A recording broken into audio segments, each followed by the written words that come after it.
Assalamu alaikum and a very good morning. I hope you all are fine. We are starting today Science of Class 7, second semester, first monthly assessment. The chapter name is Changes in Matter. Changes in matter. Matter undergoes two kinds of changes, physical changes and chemical changes. In physical changes, matter changes form but not chemical identity. Matter अपनी सूरत तो change करे, state तो change करे, मगर अपनी chemical identity को ना खोए। उस चेंज को हम बोलते हैं फिजिकल चेंज। यहाँ पे कुछ एग्जांपल्स हैं, वो आप देख सकते हैं। And the second change is chemical change. In a chemical change a chemical reaction occurs, a new product occur or formed.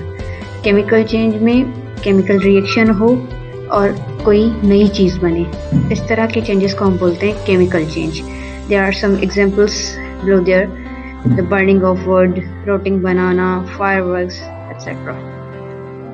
There is another two terms. One is reversible change and second is irreversible change. Physical change को हम reversible change भी बोलते हैं और chemical change को हम irreversible बोलते हैं, क्योंकि reversible में चीज़ अपनी असलियत नहीं खोती और irreversible में नई चीज़ें बनती हैं। इस तरह रिवर्सिबल चेंजेस पे आते हैं: boiling of water, dissolution of sugar in water, melting of ice cubes, melting of butter. ये वो चेंजेस हैं जो अपनी सूरत को, अपनी स्टेट को, अपनी केमिकल आइडेंटिटी को नहीं खोती। Next is irreversible changes, it may be called as chemical changes, जिसमें एग्जांपल्स हैं कुकिंग ऑफ फूड, हम जो खाना बनाते हैं, burning of wood, ripening of fruits, chopping of wood, etc. These are the irreversible changes and that may call as chemical changes. The term or the topic is changes raw material into useful products. हम raw material को लेकर कोई भी useful products बनाएं।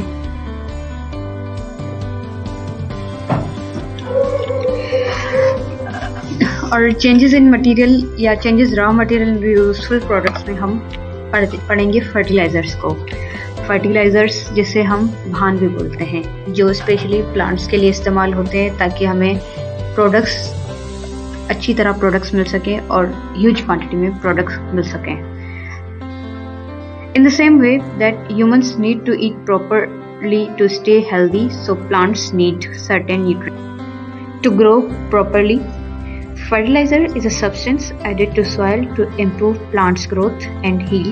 Basically, it is a chemical or natural substance is added to soil or land to increase its fertility.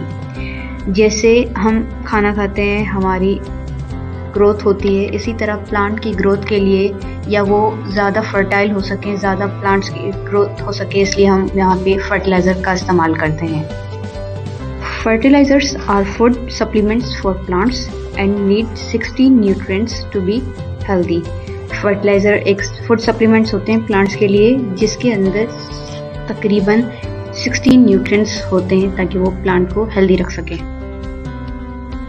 Fertilizers को हम ज़्यादा discuss करेंगे इस तरह के the three elements they need most are nitrogen, potassium and phosphorus. Fertiliser, basic fertilisers के अंदर 3 ये न्यूट्रिएंट्स होते ही होते हैं, जिसमें नाइट्रोजन है, पोटेशियम है एंड फॉस्फोरस है. Fertilisers are chemicals like these: ammonium nitrate, ammonium sulphate, calcium nitrate, potassium sulphate, sodium nitrate, urea. हम इन फर्टिलाइज़र्स, जैसे हम पेस्टिसाइड्स भी बोलते हैं, उनका ज़्यादा इस्तेमाल करना भी प्लांट्स की ग्रोथ के लिए हार्मफुल रहता है, जिसमें अगर हम उसको कम क्वांटिटी में देते हैं फिर भी वो इनसफिशिएंट है, ज़्यादा क्वांटिटी में देते हैं तो ये प्लांट को डीनेचर करते हैं और कुछ हार्मफुल इफ़ेक्ट्स भी होते हैं जो वहाँ के लोग रहते हैं वहाँ पे, जैसे शॉर्ट टर्म इम्पैक्ट्स होते हैं, एंडोक्राइन डिसरप्शंस होती हैं, अक्यूट चेंजेस होती हैं, क्रोनिक हेल्थ इफ़ेक्ट्स होते हैं. It can cause many types of cancers as well. The next topic is plastics. Plastic is a synthetic material made from a wide range of organic polymers such as polyethylene, PVC, nylon, etc. that can be molded into shape while soft and then set into a rigid or slightly elastic form. Plastic एक synthetic material है जिन्हें हम अपने तरीके से बनाते हैं. Different plastic का डिफरेंट यूज़ होता है. जिस तरह यहाँ पे कुछ एग्जांपल दिए गए हैं वो डिफरेंट टाइप्स हैं प्लास्टिक्स के. नेक्स्ट स्लाइड है हम टाइप और उसका यूज़ पढ़ेंगे प्लास्टिक्स का. As you can see on your screens that यहाँ पे प्लास्टिक टाइप लिखे हुए हैं और उनकी कॉमन एप्लीकेशंस के उनके यूजेज लिखे हुए हैं. जैसे कुछ एग्जांपल हम पढ़ते हैं. जैसे पॉलीथाइलिन, ये हमें प्लास्टिक बैग्स, स्टोरेज कंटेनर्स बनाने में हेल्प करता है. पॉलीप्रोपाइलिन जो हमें rope, bottle caps, fishing gears, strapping इस तरह बनाने में हेल्प करता है. इस तरह नीचे कुछ एग्जांपल दिए गए हैं और इनकी एप्लीकेशन दी हुई हैं प्लास्टिक्स की. What are fossil fuels? Fossil fuels are natural resources such as coal, oil, and natural gas containing hydrocarbons. These fuels are formed in the earth over millions of years and produce carbon dioxide when burned. Fossil fuel actually natural resource है जो हमें कोल से, oil से या natural gases से हमें मिलता है जिसमें हाइड्रोकार्बन्स मौजूद होता है. और ये फ्यूल्स जो है हमें अर्थ के अंदर से मिलती है हज़ारों सालों से और हम इससे कार्बन डाइऑक्साइड भी बर्न कर सकते हैं इनकी हेल्प से. Petroleum which is also a fossil fuel जिसे हम क्रूड ऑयल भी बोलते हैं. एक्चुअली ये है क्या? Substance believed to have been form hundreds of million years ago when dead plants and animals were buried beneath sediments such as mud, sand, silt or clay at the bottom of the ocean. Petroleum is a fossil fuel. Petroleum is a mixture that can be separated.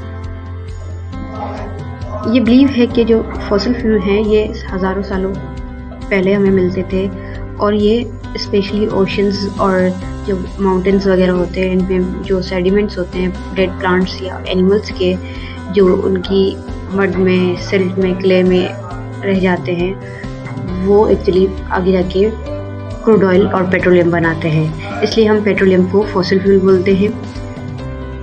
Petroleum actually एक mixture है जिसे हम separate करते हैं through different fractional distillation से. Fractional distillation of crude oil. Crude oil को हम मुख्तलिफ कंटेनर के थ्रू हम डिस्टिल करते हैं, अलग किया जाता है, सेपरेट किया जाता है. Generally, crude oil contains compounds having boiling point up to 400 degrees C. In this process, crude oil is heated to above 400 degrees C in a pipe. Its vapors are allowed to enter into a fractionating tower having different components to collect different volatilities. These are now condensed to liquid and are separated. Actually crude oil को हम जिसमें बहुत सारे और भी compounds होते हैं इन्हें 400 डिग्री से भी ज़्यादा बॉयल किया जाता है और उसमें टावर्स लगे होते हैं. वो डिफरेंट टेम्परेचर में डिफरेंट चीज़ें सेपरेट करके हमें देता है. And this is a process from we refine the crude oil और this is a process of fractional distillation. यहाँ पे आप देख सकते हैं कि डिफरेंट टेम्परेचर पे डिफरेंट प्रोडक्ट्स हमें मिल रहे हैं और क्रूड ऑयल किस प्रोडक्ट में मिलता है वो भी आप इस पिक्चर में देख सकते हैं. और क्या तरीका है, ये सारा वो एक थोरोली डिस्कस्ड कॉन्सेप्ट है refining of crude oil. And with that we end up our lecture. I hope you understand. In the next lecture, we'll discuss about further topics. Till then, have a good day. Allah Hafiz.